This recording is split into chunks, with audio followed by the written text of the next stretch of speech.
आपण वारंवार ऐकतो बिबट्याने हल्ला केला.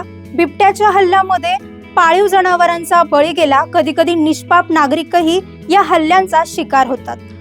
परंतु आता वन विभागानं यावर तोडगा काढण्यासाठी वन विभागाला यश मिळालंय. नाशिकच्या दिंडोरी तालुक्यात AI leopard detection alarm system या नव्या यंत्रणेचा प्रयोग सुरू करण्यात आलाय. लोखंडी खांबावर बसवलेला कॅमेरा 60 मीटर पर्यंत बिबट्याच्या हालचाली टिपतो आणि बिबट्या दिसताच 120 डेसिबलचा सायरन वाजतो. हा सायरन तब्बल 2 किलोमीटर पर्यंत ऐकू येतो, म्हणजे नागरिकांना धोका कळतो आणि ते वेळीच सावध होतात.